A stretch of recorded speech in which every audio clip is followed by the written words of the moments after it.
तो आज लेके आया हूँ आपके लिए त्रिभुज। त्रिभुज बहुत ही अच्छा चैप्टर है।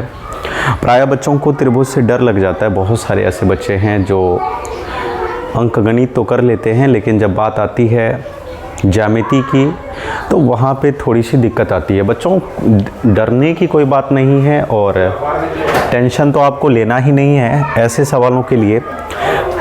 देख लीजिए एक बार इस सवाल को क्या लिखा है। बहुत ही मज़ेदार सवाल है, वो आपके सामने लिखा हुआ है, आप देख लीजिए। आप खुद पढ़िए, मैं आपको पढ़ा रहा हूँ, पढ़िए इसको। त्रिभुज ABC में अब बच्चों क्या कह रहा है, हम लोग डायग्राम बनाते चलेंगे क्योंकि त्रिभुज का जो आधार है वह डायग्राम होता है, फिगर होता है। हम लोग इसका फिगर भी बनाते चलेंगे साथ साथ। पहले तो क्या है, त्रिभुज ABC में, ठीक है। तो हम लोग एक त्रिभुज क्रिएट कर लेते हैं, बना लेते हैं त्रिभुज ABC। तो हम लोग ABC एक हम लोगों ने त्रिभुज बना लिया। में XY कह रहा है कि त्रिभुज ABC है जिसमें XY क्रमशः AB और AC पर दो बिंदु हैं। अब क्या कह रहा है, XY क्रमशः किस पे, AB पे। मतलब बच्चों X जो है वह AB पे है, Y जो है AC पे है। तो इस पे है तो AB क्या है, आप कहेंगे सर AB ये लाइन है, तो इस लाइन पे क्या है, X है, और ये जो AC देख रहे हैं इस लाइन पे Y है। ठीक है, हमने लिख दिया जो अभी तक कहा। दो बिंदु है, ठीक है। तो इसको मिला भी लेते हैं जब है, तो ये हमने मिला भी लिया। फिर इस तरीके का बना और क्या कहा है, तथा XY समानांतर। बच्चों ये जो आप चिन्ह देख रहे हैं यह समानांतर का चिन्ह है। XY समानांतर है BC, मतलब ये और ये क्या है बच्चों, बराबर है, दिया है। और फिर कहा है कि यदि AX अनुपात XB, देखिए बच्चों क्या लिखा है। सबसे पहले तो आपको प्रमेय 6.1 से अवगत करा दूं। प्रमेय 6.1 क्या है।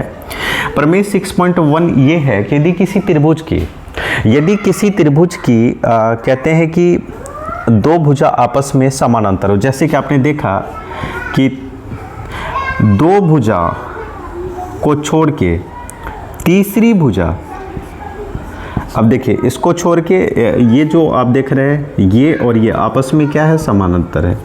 जब ये समांतर हो तो प्रमेय 6.1 कहती है तब इसका जो अनुपात होगा वो बराबर होगा। क्या होगा, AX अनुपात XB और AY अनुपात YC हो जाता है बच्चों। क्या हो जाता है, YC, ये हो जाता है। तो हमें क्या निकालना है, हमें कह रहा है कि AY अनुपात YC का मान ज्ञात करें। तो बिल्कुल सिंपल है।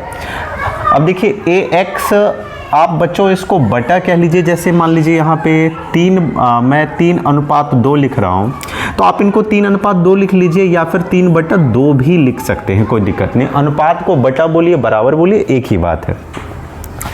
तो यहाँ पे या भाग कहिए, इसको भाग भी कह सकते हैं और बटा भी कह सकते हैं, बराबर भी कह सकते हैं। तो हम लोग अब करेंगे ठीक उसी प्रकार। यहाँ पे AX और XB का जो मान है, AX का मान कितना दिया है, तो आप कहेंगे 2, क्योंकि AX आगे है, यहाँ भी आगे वाला मान होगा। X का मान कितना है, तो 2 है, ठीक है। और XB का मान कितना है, 3 है, ठीक।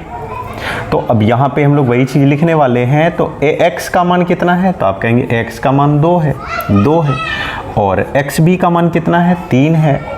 और हमें निकालने के लिए कह रहा था AY बटा में YC। तो बच्चों AY बटा YC, अर्थात दूसरे शब्दों में ये कहें, यदि इसको अनुपात में लिखें तो AY अनुपात YC क्या होगा, तो इसको भी चूँकि AY 2 के बराबर है और YC 3 के बराबर है, तो इसको हम लोग 2:3 लिख लीजिए या बटा लिख लीजिए। तो हमारा जो ऑप्शन नंबर हो जाएगा, हमारा ऑप्शन नंबर B सही है। इस तरीके से इस टाइप के जितने भी सवाल हैं बच्चों, आप इसको कर सकते हैं। आशा है आपको ये सवाल समझ में आया होगा। धन्यवाद।